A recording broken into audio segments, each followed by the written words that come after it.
First of all, just so this is sensitive material, so there is a trigger warning. It's a challenging topic, but as most of us in this field know, it's stuff that we really need to talk about. So do whatever you need to do. Like Amy was saying before, just make sure that you're, aware of those triggers and the different information. So before the age of 2, she had been removed by CPS for sexual abuse. And unfortunately, she was returned right after and the abuse continued. By the age of 7, her brothers tried to drown her. They would stuff her headfirst into sleeping bags and sitting on her until she'd pee her pants. And they would lock her in the cellar for hours. When she was 10, her family took her away. From California, they moved to Michigan. They joined a cult, isolating her from society and homeschooling her to make sure that there was no outside influences. By the age of 11, her brothers started raping her. Her family of 8 lived in a 3-bedroom, 1-bathroom house. From the ages of 12 to 14, she began researching how to commit suicide until her sister was born. It was the first time she actually found out what real love was. She raised her sister for most of her life. By the age of 18, the child she raised, her sister, was taken away from her. She was kicked out of her home, and she suffered a career-ending soccer injury. By the age of 27, she joined the military, was drugged and raped 2 different times by people she considered her family. She survived combat, experienced what war really is, seeing daily the devastation it brought upon children and women. Her best friend was killed in action. By the age of 29, she survived a gang hit put out on her by her brother. She suffered a miscarriage. By the age of 35, she suffered a brutal hysterectomy, was homeless, and lost her entire family for telling the truth about familial child rape. That child was me. And now I am a survivor. I'm a veteran. I'm a published author. I'm a world traveler. I'm a humanitarian. I'm a public speaker. I own my own home now. I've been a model, and I'm a superhero that just earned her PhD. Now, the reason I tell you all this is not to brag, although I think all of us should be able to brag at some time in our life, especially for the survivors out there that have overcome so much.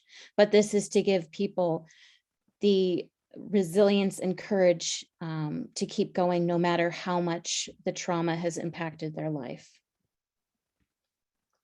My name is Dr. Athena Ives. I'm a U.S. Marine combat veteran, and this is my presentation on military culture and the core of sex crimes, prevention through trauma-informed and cultural-informed training. Sorry, part of the screen is cut out with this on the display. Let me just see if I can close it out. Okay. Research, entertainment, and empowerment. So we're going to cover the field research in the Middle East, different rape culture populations, military and human sex trafficking, roots of the problem, prevention, recommendations, and current work, and then any questions. So my research has kind of been going on my entire life. I did a lot of research just to understand how somebody could do such horrific things to me when I was a child. And that continued into when I was deployed in Iraq in 2008. I was part of the Lioness program, and we were attached to different infantry units where we would man the different checkpoints. And there I was exposed to not only war, but also to the extreme gender inequality there. I did a lot of intel gathering, interviewing to gather intel for the military, but I also just did a lot of my own types of research where I would talk to the women and children coming in. I got to see firsthand child marriage, the forced brides that were absolutely devastated, sobbing in my arms, mutilating their bodies to make themselves unattractive so that they wouldn't be married off. And I also saw firsthand the extreme need for qualified women in combat. So when I returned from war, I was getting my master's degree, and I chose to research the need for qualified women in combat. So the objectives of that study were to provide specific facts demonstrating the need for women. I focused mostly on Afghanistan and the war going on there and the need for qualified women to serve in those combat units. The next objective was medical proof that women are capable of filling these needed positions, stating the requirements demanded to serve in these units, demonstrated the psychological requirements and capabilities, and tested the impact women had on units that were previously closed to them. My findings were that women are not only needed in these combat positions, but women are mentally competent, physically adequate, and emotionally capable of serving in these positions. When after that study, I became more very passionate about sex trafficking. And from like 2014 till around 2016, 17, I was doing field research on Thai cultural impact on resilience of sex trafficking survivors, mostly focusing on the different definitions of resilience. So sex trafficking in Thailand is, it's a massive problem. It's one of the, I believe it's one of, it is, I can't remember the tier. I think it's tier 1, but it's probably one of the worst countries for trafficking. However, it's not as reported because a lot of these kids don't believe that they are victims of trafficking. They have they believe it's often their culture or their religious duties in a way. They believe in karma and the afterlife, and they believe that they're saving up karma for the next life, in which they'll be able to be the wife in. So an estimated 200 men from New Zealand engage in sex with a child in Asia every single week. Western involvement in the sex tourism industry began mostly during Vietnam, when they had different comfort camps set up there, and it became a sex tourism hotspot. And it's just increased since then. And I just returned from Iraq in around January of this year. I was studying the different psychological warfare targeting women and children throughout Syria, Afghanistan, and Iraq. Some of my findings were on temporary marriages, which I will cover a little bit later, the different uses of indoctrination, such as teaching them different religious beliefs, different languages, and really just trying to take away their identity, an increase in sex trafficking, increase in organ trafficking, an increase in child soldiers, and the extreme gender inequality. Current events that I have noticed are definitely for Afghanistan for the first time before the withdrawal, when it was announcing that we were going to withdraw. For the first time in history, they were now in the top 10 for countries of origin in the UK.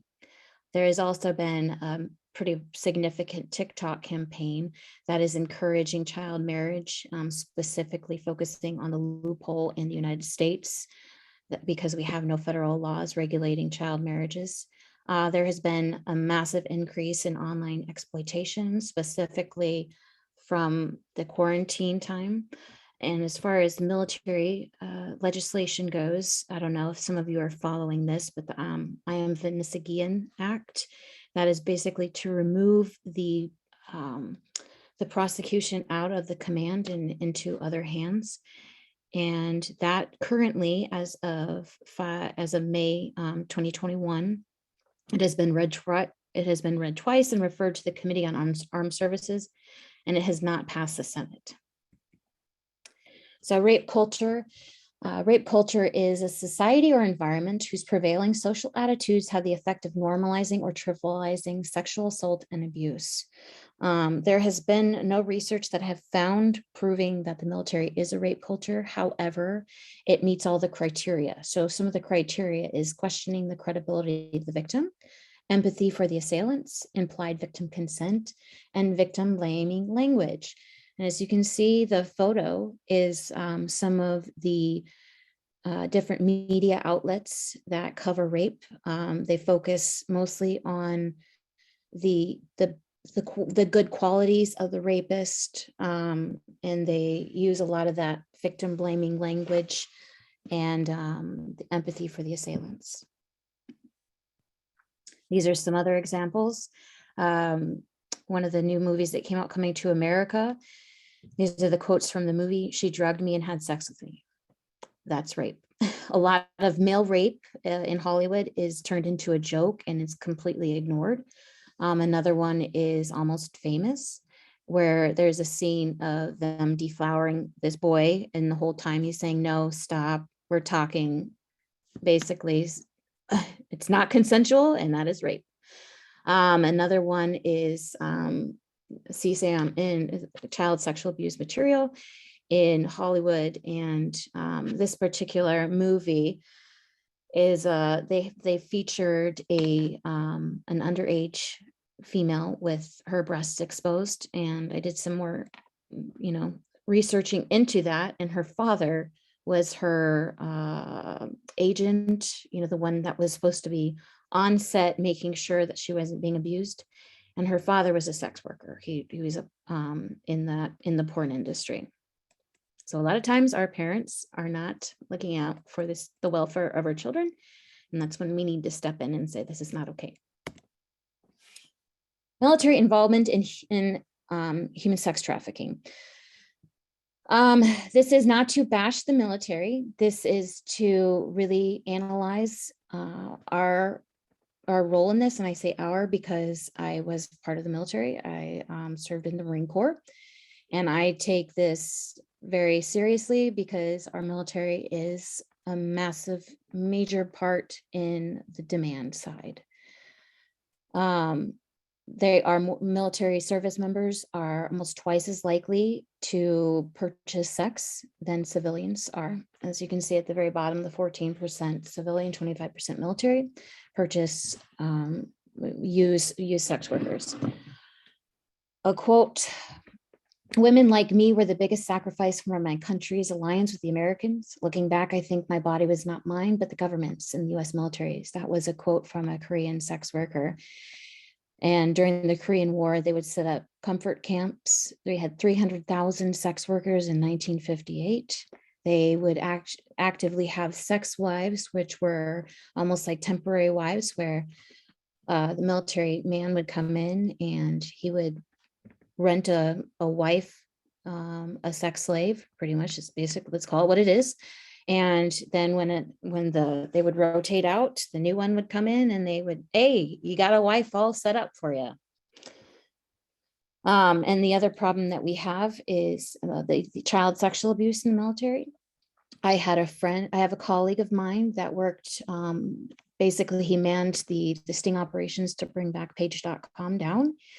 He was a big part of that, and he would he was like part of the call service. So he would answer all the calls, and the majority of calls looking for underage girls for these ads that they put out were military men. And as you can see, the Associated Press did an investigation, and they found that the majority of crimes the majority of military members in the brig were there for child sex offenses. And then the second one was for adult sex offenses. This is another example of the sex trafficking going on in South Korea through the military in these comfort camps. There was a place called the Monkey House, and where they would just pump these girls full of antibiotics because of all the STDs that our military service members had. So much so that their arms would hang down, basically saying they looked like monkeys in a cage. And many of the women overdosed because of all the drugs that they were on, so they can numb themselves, so they can get through the day. And a lot of them overdosed, and they had a special graveyard set up right next to the camps for the sex workers. I just completed my dissertation, and it was on the influence of military culture and resilience in survivors of military sexual trauma. The questions were, do mental health professionals, through their lived experiences treating MST survivors, identify any positive impacts, any negative impacts, and any coping skills? So the positive themes that emerged were they had increased resilience through different skills that they learned in the military.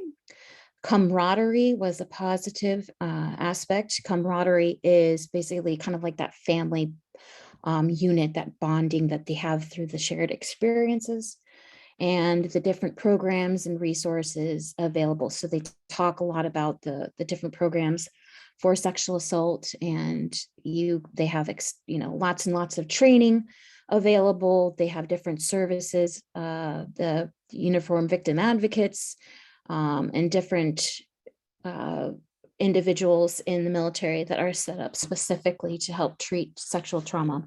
However, they also all had the reverse effect. So there was negative resilience skills. It was instead of actual resilience, it was more so normalizing that, and that putting the warrior ethos, putting someone else above your own needs. So there was the reverse effect for all of the positives.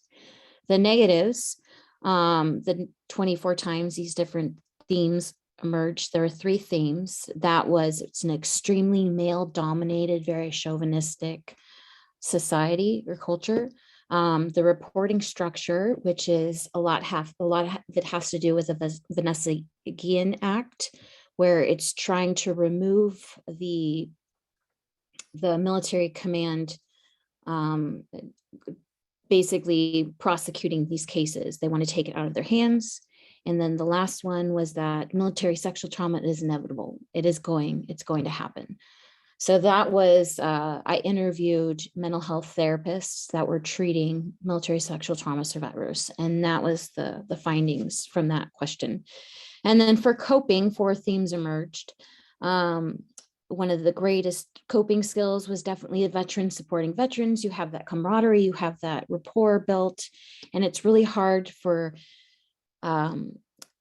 you to relate to someone else if they don't really see, if that person hasn't been through something similar. And since it's a very different culture, it's very hard for somebody not in the culture to understand what you're going through. So that veteran on veteran support is very helpful.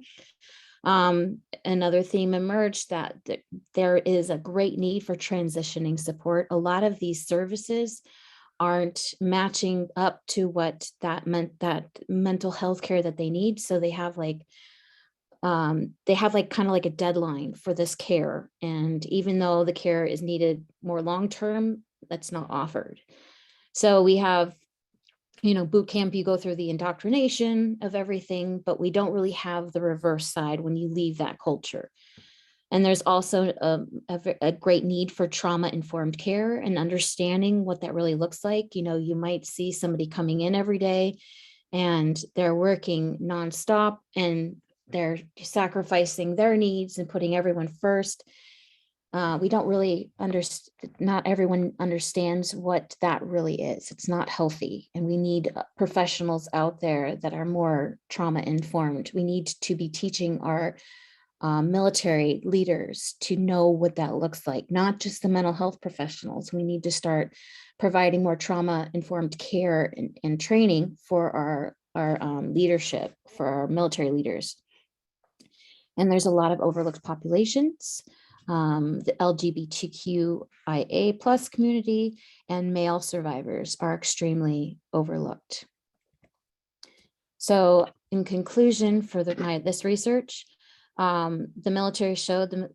this research showed that the military culture does impact the resilience of MST survivors, both positively and negatively. While the warrior ethos builds strength, it also leaves victims thinking that admitting or reporting trauma reveals a weakness. While camaraderie and a sense of family provide community, they also lead to a larger sense of betrayal when victims are assaulted by those they view it as part of their network and family. While there are programs available for MST survivors, many are inadequate to address these needs.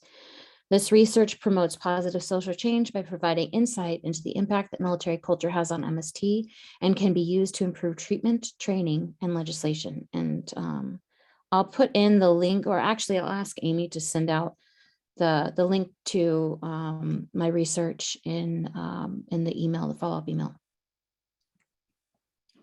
There has also been some pretty disturbing children sexual assault, and 1 in 7 of these juvenile sex offenses cases are actually investigated. One example, a girl went and reported her boyfriend attacking her, sexually assaulting her, and 4 years later, she still hadn't heard a word about the report. In North Carolina, a 9-year-old admitted to abusing small children in the military elementary school. They are facing overseas, they face little to no consequences because of the legal system is different out there. And one of them is such as court-ordered rehabilitation. They aren't suffering any kind of other legal consequences. Some of them were given an 1,000-word essay on appropriate and inappropriate touching. There's just like putting somebody on curfew for sexually assaulting girls, and it's just the punishment does not fit the crime. And it's disturbing because these are, where are they learning this behavior from? Dr. Ives, can I just ask a clarifying question? Yes. With the penalties, you're talking about adults that abuse children? No, these are for child on child. Oh, okay. Oh, how do I go? Like the penalties here in the States tend to be more like rehabilitation and therapy too. Yes, correct. Thank you. Hold on, I don't know how to go back. Okay, there we go, sorry.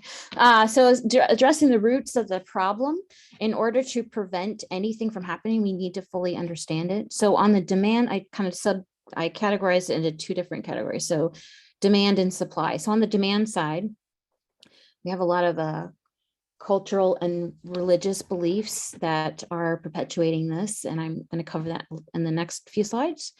The gender inequality gaps, just ignorance, not understanding. I served with a lot of these men that are completely unaware that these are possibly underage. They think it's not harming. They often categorize it as hazing. When it's male on male, they categorize it as hazing, and when it's actually sexual assault.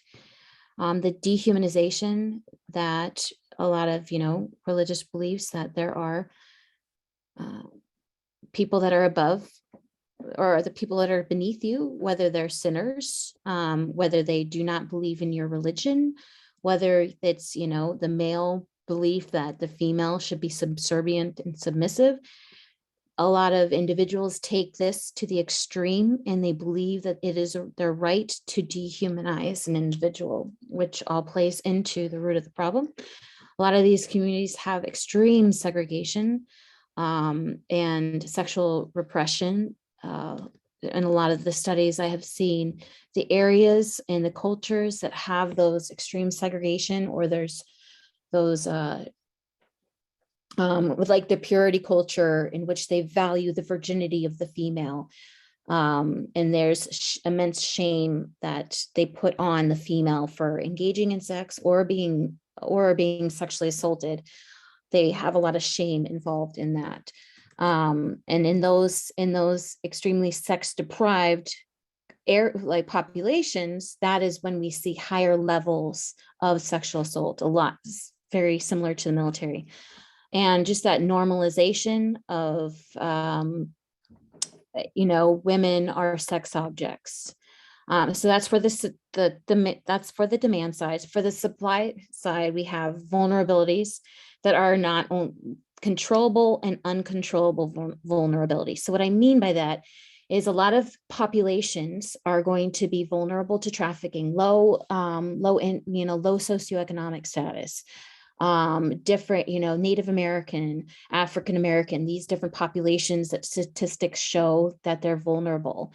Those are not controllable vulnerabilities. Those we are born with, being female, being the LGBTQ AI community. Those are uncontrollable, but there are vulnerabilities that we have that are controllable. And what I mean by that, it's the sharing too much information on social media that make us vulnerable, saying, oh, I just broke up with my boyfriend, my family's horrible, I'm unattractive. Those all pretty much open themselves up to be targeted.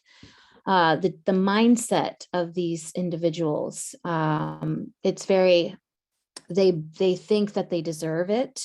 They aren't even aware that they are a victim, because they don't understand that they're actually being abused.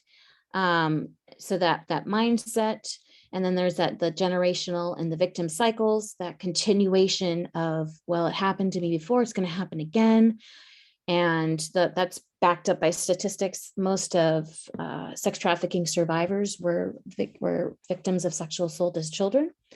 And you have that generational, the mother was a prostitute and now her daughter's a prostitute, and it's, I'm sorry, the daughter can't be a prostitute, the daughter is a trafficking survivor. Familial involvement is a big one, that there's so much shame involved in that. No one wants to talk about it. And the different gender roles, where they think that that's just, we're weaker, we have to accept this kind of behavior. So as far as gender inequality, there are still 18 countries that require a husband's permission for a wife to get a job. 200 million girls, women are alive today that have had genital mutilation. Then we have child bride laws, or lack thereof. California still does not have an age limit. A lot of states don't, meaning that a child of any age can get married in California with the parents' consent. Cultural and religious influences. This is kind of this is numerous different cultures and different religions that is skewed, it's altered. Extremists get a hold of this, and they use these beliefs to get away with raping kids. The Devadasis, which basically translates into female slaves of God. It's a practice that takes place in India, where low caste, these young girls in these low caste in these castes are, from the ages of 5, as young as 5, are forced to marry the Hindu goddess, and they're sexually exploited in the temple. And a lot of them believe that deflowering, taking the virginity from these girls, is a cure for AIDS, for all these different ailments. And the younger the girl, the more they're going to be cured. Nikah, which means pleasure marriage, it's an Islamic practice. It's basically the temporary marriages that I saw in Syria, coming up quite often in Syria and in Iran and in Iraq. And that's when a wife and a husband are temporarily married in order for a married male to be able to have intercourse without his wife being there. And this is a quote from one of the court social workers. Our young men aren't even interested in 18-year-olds. They're looking for 13, 14, and 15-year-olds. At 18, they're already too old. And she said that they already processed 126 marriages in the last 6 weeks. So it's active. It's still going on. Bachabazi is the practice of sexual slavery of prepubescent boys, usually starting at the age of 10, and then it ends when they start growing a beard. And it translates into boy play or lover boy, and that is going on in Afghanistan. There has been an increase in that. In 2020, the Attorney General in Afghanistan found a Facebook page in the Longar province with 500 young boys that were raped, and all the sexual, the CSAM was on this Facebook, and it was being shared by school staff and different parliament members. and the schools throughout that district. And what's happening is that in these areas where there's extreme gender segregation, where there's very few women, a lot of these individuals, a lot of drug lords, a lot of the different military personnel, anyone, it's considered very, to have the more boys, the more successful you are. So they dress them up as girls, and their excuse is that they don't love them, so it's not homosexuality, and it's better to abuse the boys than to rape women. Evil hides in the open. There's been a lot of, spotlight around the Catholic Church, but we don't really talk about the Christian Church as much. It's basically this, in 1853, this guy did research on sexual assault in the Christian Church, and he found that anywhere where there's where it's a very prestigious, very, what's the word I'm looking for? A good, well-known position, such as Boy Scout leaders, pediatricians, anything with a very respectful position, you're going to attract pedophiles and different sexual abusers because it helps them get away with it. So he's not saying that it's filled with evil, but the evil people tend to gravitate towards these positions to disguise and conceal.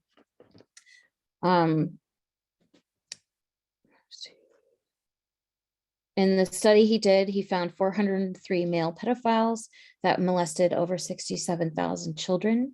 And this was a very interesting finding that I found, was the males that targeted boys, they averaged around 282 victims, while the men, the men that targeted the girls averaged 23 victims.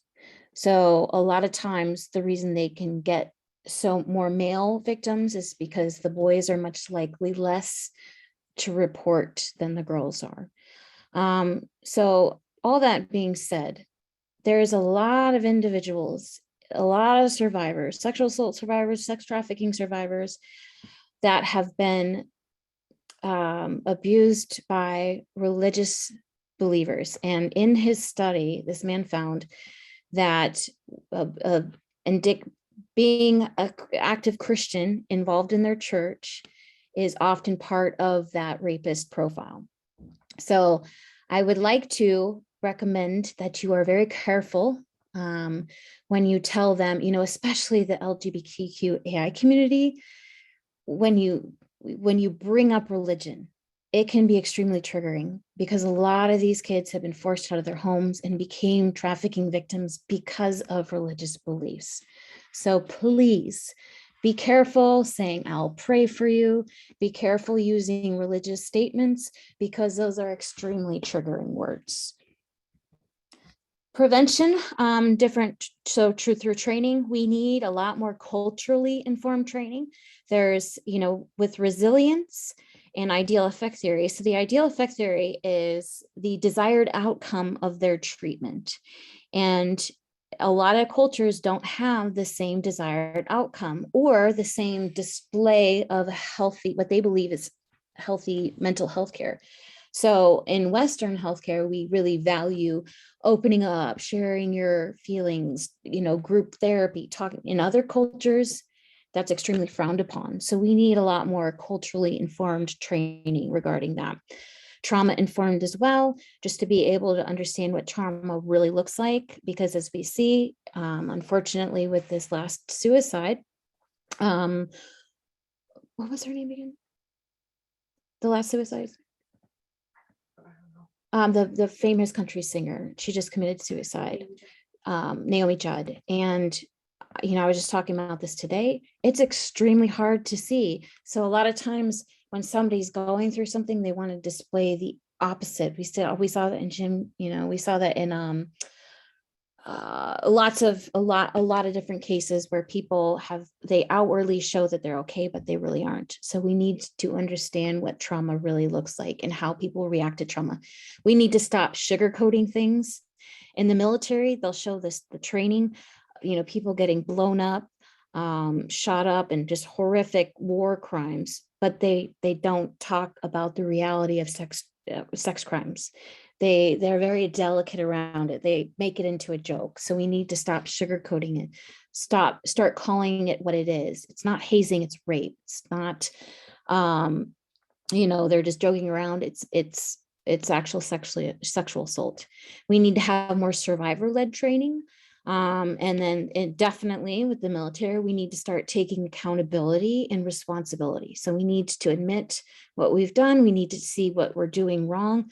There's what we can do better, and start putting into action how we've seen that this is what we need to work on. So actually implementing it into our training.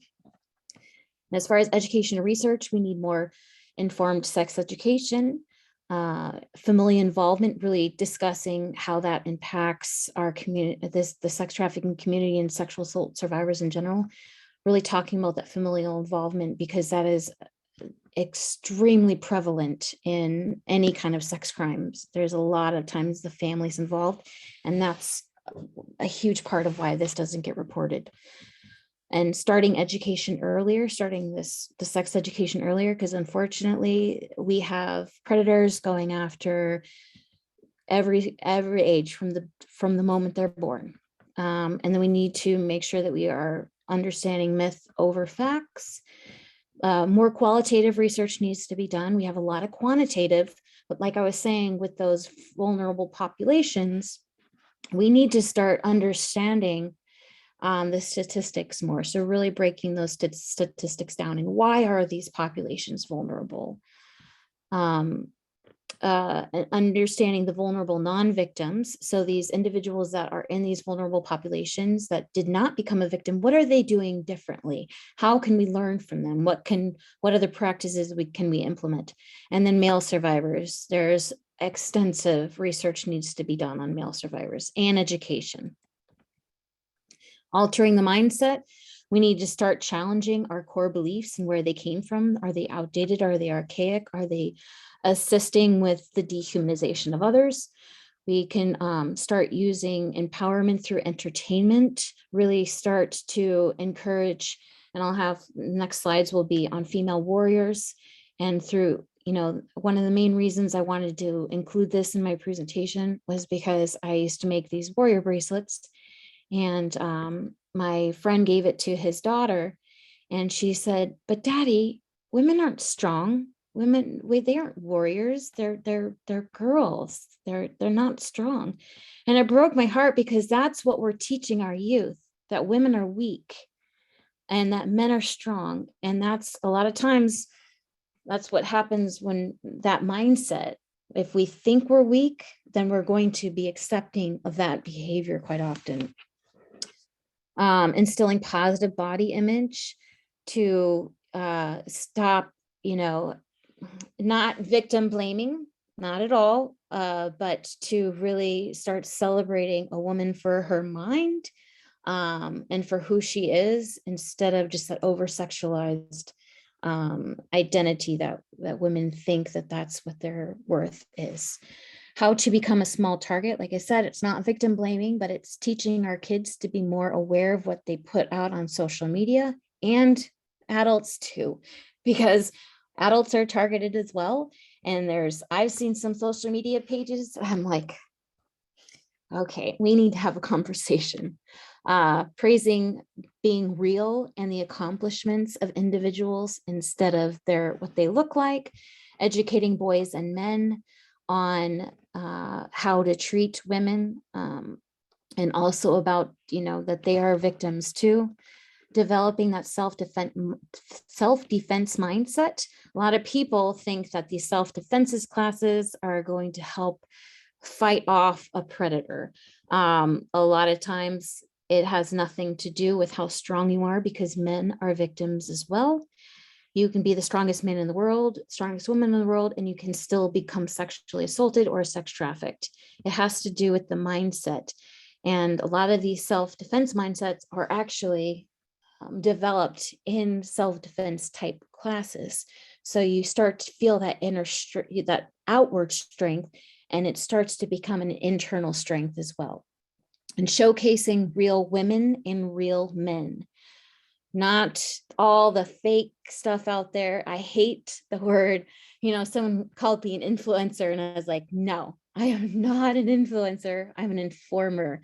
I just want to tell you the truth, the facts, statistics, and then let you make your mind up. I don't want to have to influence you to believe something. I want to inform you and to start celebrating strong women. And I put the cover of my book right here because I talk a lot about, I'm very extremely raw. I talk about my brother raping me in here. I talk about the stuff that is really, really challenging to talk about. So it becomes more acceptable to talk about. So then people start coming forward and more people start reporting and more people start seeing the truth about what this actually looks like, especially in the military.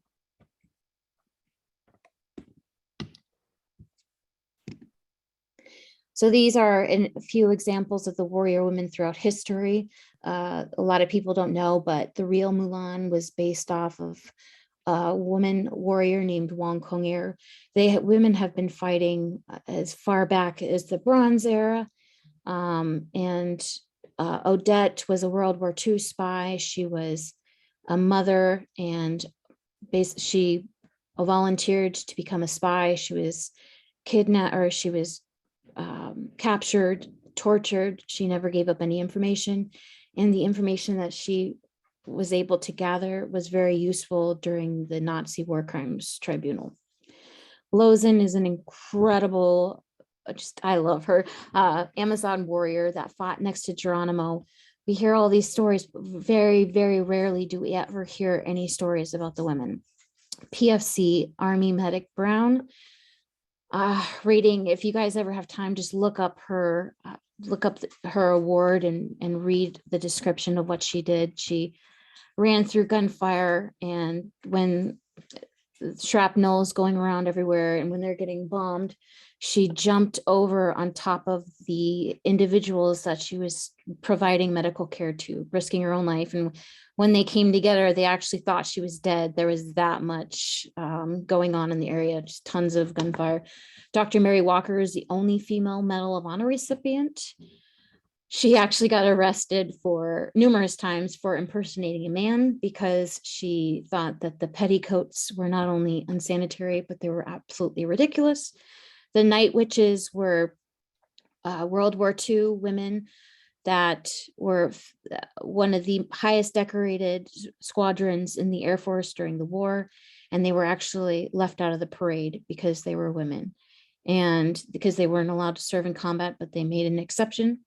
And they were called the Night Witches because they flew in basically crop dusters with an open air cockpit. So you have that sound of them dropping in and bombing. They flew without radar, without guns, without parachutes. Unbelievably amazing women. Lagertha, Viking Shield Maiden. We have now, with DNA evidence and the ability to remove the DNA from the bone, we have found there were many Viking Shield Maidens. Molly Pitcher, bunch of different amazing examples. And I am so passionate about these women because they are so motivating and they encourage our girls to be strong and to show that we have been strong throughout history. We were just left out. The Lioness and Fett teams, which I was talking about before, which I was a part of, we were needed and we were told that we were not allowed. So a lot of us had little to no training. I had probably 48 hours before I hit my boots on the ground, and I'm walking through the streets of Fallujah doing a patrol, and they tell me, hey, stay behind the dock, don't die. And it was absolutely terrifying, but I made it and I'm home alive. One of my favorite quotes from the movie On the Basis of Sex from the famous RBG, the court ought not be affected by the weather of the day, but will be by the climate of the era. And the whole reasoning behind that is we need to adapt our mindset, our legislation, our culture to adapt to the climate that we are in. And another quote is from the movie. It's her daughter saying, "It's not a movement. If everyone's sitting down, it's a support group." So I really want to encourage you all to get involved, to not just talk about it, be about it, stand up and do something. So my recommendations and the current work that I'm doing for recommendations for the prosecution, as far as the military side goes, this was a quote taken from one of the interviews I did. This was a therapist saying, "Would we require somebody who was sexually assaulted on Friday night after going to the bar to go into work on Monday and tell her boss at the telephone company that they were sexually assaulted in order for them to be allowed to pursue prosecution of their perpetrator?" The prosecution absolutely needs to change. Right now, we have restricted and unrestricted reporting. Restricted reporting means that no one is supposed to find out. But I have talked to numerous SARC members, the different individuals that are supposed to be taking in these reports, and they are not always confidential. A lot of times the command will find out, and I know firsthand that there is little to no privacy in the military. So that absolutely needs to change. Informed training. We need to start focusing on the reality over the myth. We need to start talking about the differences between the resilience versus normalizing, dehumanizing behavior, and really understanding is that, we need to put the oxygen mask on first. There's certain practices that we start to normalize this behavior, and it's like culture blindness. The longer we're in a culture, the longer, the more accepting of that behavior we have. MST disguised as hazing, especially with male survivors. Positive cultural aspects, focusing on the positives of the culture, that camaraderie. Okay, it's a family unit. We can make that bond even stronger. We need to start taking accountability. If someone in your family is injured, you stand up and you protect them. You make sure that they know you're there. Your command, if you're sexually assaulted, your command needs to be there for you, and taking accountability and walking you through and making sure that you're not alone, that they have your back. Emotion is not a weakness, unfortunately, in a lot of these male dominated, extremely alpha male cultures. They frown upon emotion. Emotion is not a weakness. Lack of emotion and not being able to control your emotion is a weakness, but emotion can be an extremely powerful tool. Challenging that boys club archaic beliefs and really informing the military and the chain of command on how that destroys unit cohesion. Empowerment through changing the narrative. We need to start challenging those ignorant beliefs that women aren't strong, that this is their place, that they need to be seen, not heard, that they're sex objects. Focusing on the women warriors, leading by example. Start practicing what you preach, not just telling people what to do, showing amazing examples of these dehumanized populations and showing them how incredible they are, and really start to empower these individuals that are in vulnerable populations, and celebrating the real. And some of the current work I'm doing is prevention training, really providing cultural and trauma-informed training to military, to law enforcement, to schools. I'm also working on developing curriculum, focusing, I do a lot of women warrior education for all ages. I do motivational speaking for homeless, for veterans, for sexual trauma survivors. I do human sex trafficking investigations. I'm also involved in trying to pass more child marriage legislation, and also working on empowering and informed entertainment. Are there any questions at this time? Dr. I just have a question. Yeah. What, if any, training is given to military personnel about what is appropriate and consent before something happens? Honestly, I don't know now because I haven't been in the military. I got out in 2010, but from when I was in and from what I've heard, it hasn't changed much. It's almost like the drunk driving. You know, guys, don't drink, don't drive, and we'll get these briefings before we get released for the weekend. And it's avoid this area is off limits, don't drink and drive. You know, if you do this, don't sexually assault anyone. You know, it makes a joke out of it. So there's little to no. Are there, outside of the military justice system, are there legal repercussions against military personnel? Outside of the CMJ, no. The military is kind of like hands off. We got this. These are our people. We have our own justice system. We have our own laws. We deal with it. The outside doesn't. To clarify that, if the assault happened off base or in a non-military setting, then military doesn't have a whole lot of jurisdiction there. But if it happened on base or in a military setting, then the military has jurisdiction. If the victim is in the military, but it goes through the military system, not if the victim's a civilian and gets assaulted by a military member, then it wouldn't. But if the victim is a military, then it has to go through. You have to go report it. No, if it happened off base and it's a civilian prosecution, military has a little bit to do with it, but it's still civilian jurisdiction.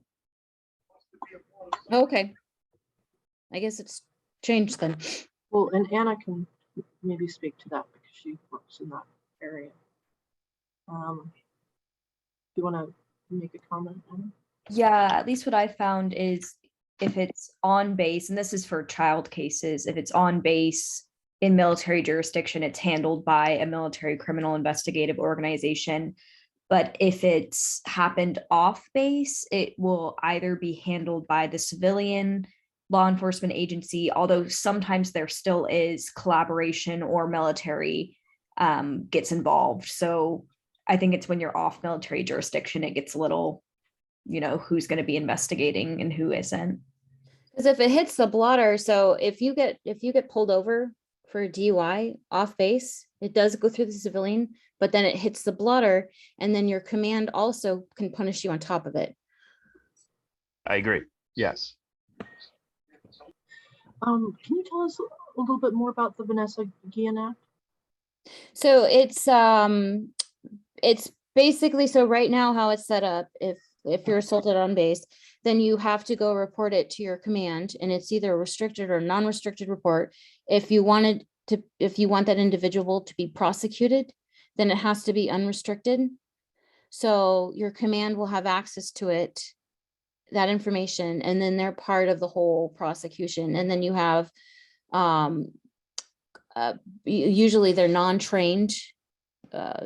You're assigned a lawyer, through the military lawyer. Usually they're not trained, so they're pushing to have it removed from the command's jurisdiction. And put in like a different Civilian. A civilian, even better. Okay. Thank you. That's helpful. I have one more question before I let. Can you send me a bibliography of some of the research you cited so that we can share it in the minutes?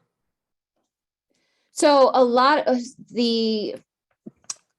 I unfortunately the computer that I had with my master's thesis on it, it crashed, and I can't get access to it. It's published in the National University Library, so I'd actually have to go there, and but I can't find a hard copy of it. Okay. Or I'm sorry, a digital copy. What? Okay. Send me the citation. I work in the library. I'll get it. Okay. Yeah, no worries. We'll do it that way. And the other research I haven't published yet. It was more so what I like observational research and different things that I didn't necessarily do an academic publishing of it. Okay. So it's like when and where. Okay. Yeah. Thanks. Who else has questions?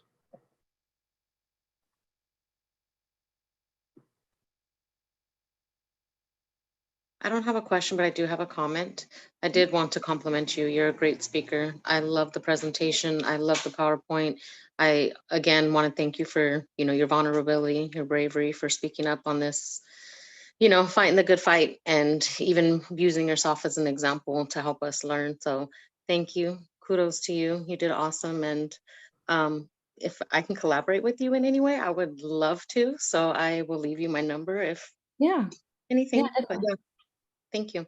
Yeah, I also want to let you guys know my background's in forensic psychology, so it's not the law. Like, I didn't go through the judicial system in the military when I was drugged and raped twice. I didn't report it because I knew it was going to happen, pretty much. So I didn't report it. So I have never been through that process. And my background isn't law. It's so thank you for the correction of the information. I will definitely take that into account, but yeah. Yeah, and Dr. Ives, I was going to say that whole area of jurisdiction is something that even I'm still always in the process of trying Yeah. to learn. So there's absolutely no judgment here. We're all learning together. Yeah, absolutely. Exactly. Yeah, it's not my I'm not an expert in that area. We really appreciate your insight and Hi, this is Adrian. I am a family nurse practitioner and a psychiatric mental health nurse practitioner, and I formerly worked at the Naval Medical Center for almost a decade. So I can relate to what you're speaking to. I've never been an active duty person, only a civilian provider. And I can appreciate what you're saying, because the culture is not for the woman or man who's sexually assaulted to report it. It's frowned upon. And my focus has been women's health. And so now I'm working for the VA. I've been there for about a month, and they've got very strong programs, in promotion of women's health and sexual assault. So if I could do some work with you, I would absolutely appreciate it as well. So I welcome the opportunity to gain wisdom from in the communities and do lots of work and help. So if I don't know how to get in touch with you, I'm the one who's on the phone. Yeah. So, and you sent me your site, so I don't know how to get in touch with you. Maybe Amy. Just email me back. could forward me. Oh yes, I can email you back. Got it. Okay. Yeah. Okay, you're right. Yeah. Okay, but thank you very much for your presentation. I appreciate the information, and as the other person said, your bravery and your candid, the candid manner in which you presented your past and all of the information. So thank you so much. Of course. And one finding that might be useful to you, one of the key findings for my dissertation was the veterans are not seeking mental health care through the VA because of confidentiality. It's been a huge issue. That's why I don't go to them when I found out that my mental health records and my therapy notes are available for anyone at the VA to see. And then not only that, but I went and read the opinions that the therapist had about me, which is I don't understand why they're doing this, because that's a big part of therapy. You're not supposed to know really what the therapist is thinking of you. She put a lot of religious beliefs, judging me based off of her own religious beliefs. I didn't follow what she believed was healthy, because it was only because it was religious. It had nothing to do with therapy or mental health diagnosis or treatment. So that's a huge area where we need to address is the confidentiality and why veterans and active duty members are not seeking help. thank you for sharing that. Well, let's work on it. Yeah, I've been trying. Let's work on that.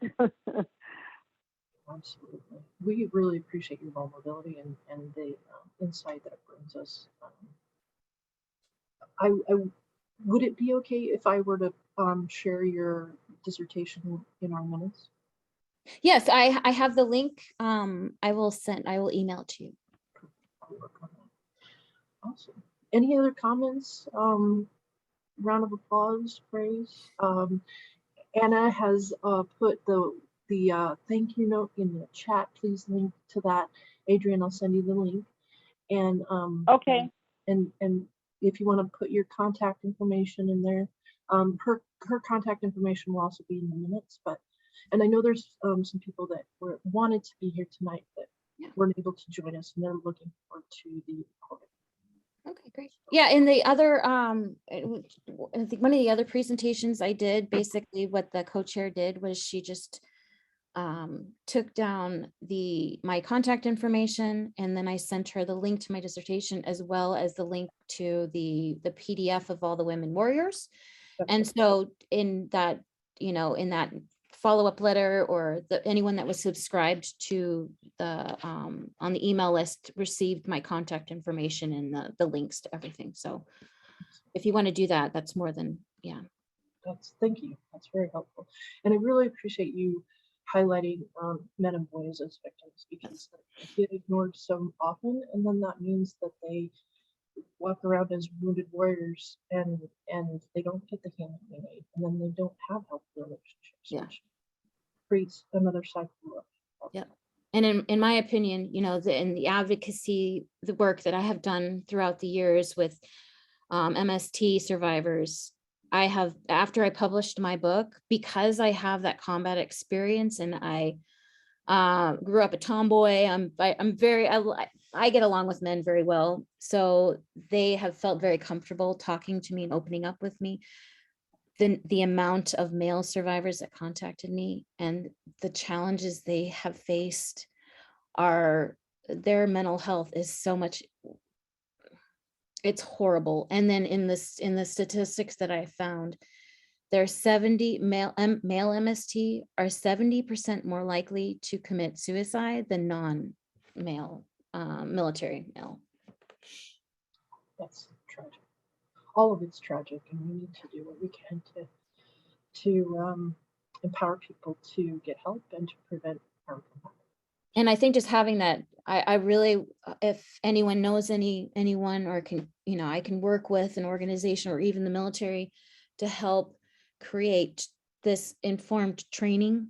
I do believe it can help with a lot of prevention, reporting, aftercare, but especially the prevention, because these guys they're going overseas and they're like talking, oh, we're going to go hit the brothels, we're going to go do this. And it's like, hey guys, did you know that there's a lot of victims there? There's a lot of children there, and they wouldn't have a clue. So I think it could do a lot of good. It's an acceptable culture, or an accepted culture. Yeah. And we need to change that. It's not okay. I'm going to wrap up the recording. Okay.